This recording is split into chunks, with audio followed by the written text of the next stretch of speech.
baking and bananas, and some bushy tails. Sorry, Meganne, it's bandanas. What did I say? Bananas? No, I said bandanas. You said bananas. Sorry. I fucking said bananas. But did you not understand my accent? Americans.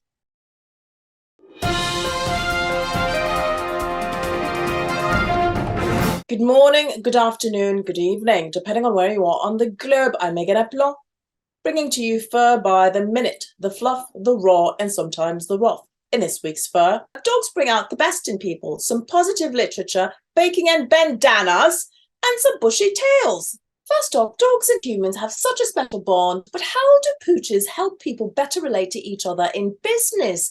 Doggone Leadership founder Iris joins us from Atlanta, Georgia. She explains why she combines two of her loves, dogs and leadership development. Iris? Is really the current need to raise the consciousness and also the inner strength of people. People are having a hard time in life right now in so many different levels that we all know, right? And so one indicator of this is also the number of dogs that get surrendered to shelters. And here in the South, that number right now is skyrocketing.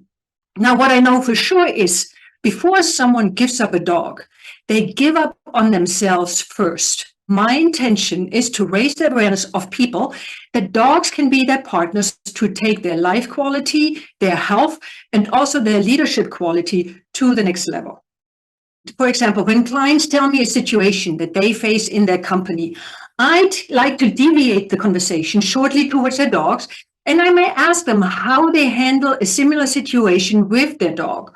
Or we may discuss even how a dog would act in a situation like this. Now, what I also like to do when it comes to incorporating dogs into training business leaders is asking my clients to practice certain exercises with their dogs. And by doing that, leaders can transform their behavior, such as from being more present, responding versus reacting, or even practicing patience. And then, of course, the walk. The walk with the dog is a big part of leadership development that can be used in a variety of situations. Iris, I agree about the leadership aspect. Never thought of that. And you know what? I'm going to give it some more thought.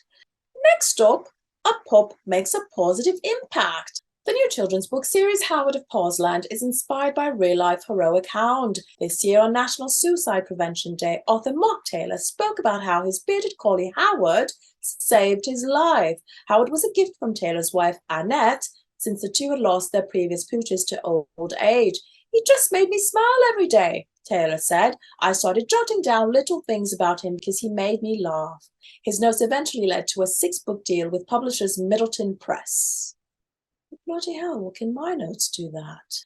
Howard, thank you for saving Mark's life. Because if it were not for you, he would not be able to write such a beautiful book that will obviously eventually help other people. And that's a blessing. Next up, a bakery raises money for rescues. Three Dog Bakery's annual Dogust fundraiser has raised nearly $20,000 this year for 33 rescues across the United States.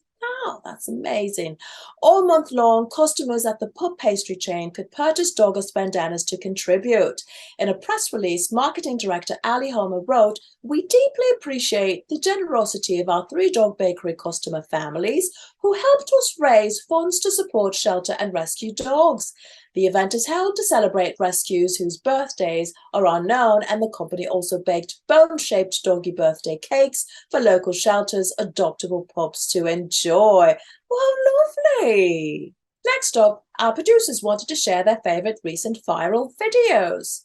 First, they hopped to an adorable post by @BrackyBuns, who showed bunnies hash brown and oatmeal.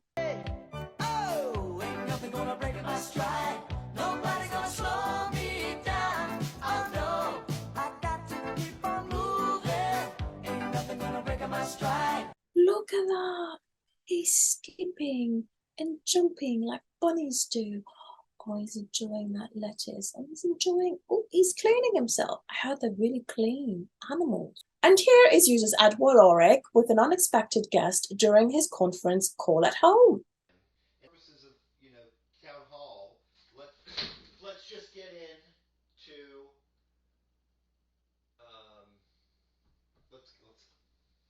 let's just get in via like. Oh my god! Oh my god! Go is in here!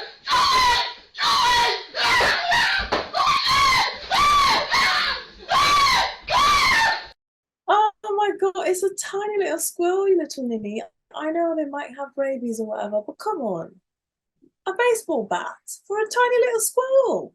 And that's a wrap for us this morning, afternoon, or evening, depending on where you are on the globe. I'm Meganne Aplomb. Be sure to snip out the latest headlines you need to know from the Pandemic Network, brought to you by the Muttly crew. And if you have feedback or story suggestions, please leave a comment and subscribe, share, and like to the Muttly crew channel on YouTube for fur and other possum entertainment.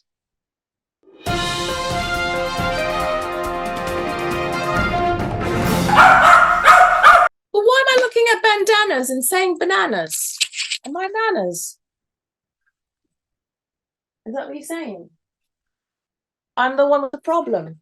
That was exciting. That was very exciting. And, you know, it's been a while since we've seen a rabid skunk. Oh, yeah, chipmunk. Chipmunk? No. Squirrel. A rabid squirrel. All right. I thought of it in the sense that, oh, it leads to better management of children. You know, not that that's the only reason to get a dog, because you want to make sure that if you can let that dog survive, that means the children might have a chance. You should just open up a window. You should have just opened up a window and it would have left.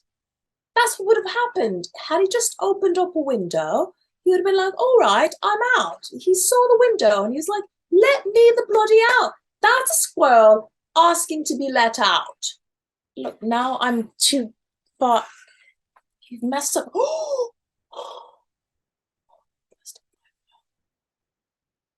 Oh, the continuity is all messed up. You done did good. How do they talk in the South? Hold on. You did good. Yeah. Mosey on down. You did good. You done did it good. You done did it, girl. You done did it. You done did it. You done did it real good, girl. Yes, Iris, you done did it. Good. You done did it. Iris, no, I don't want to insult her.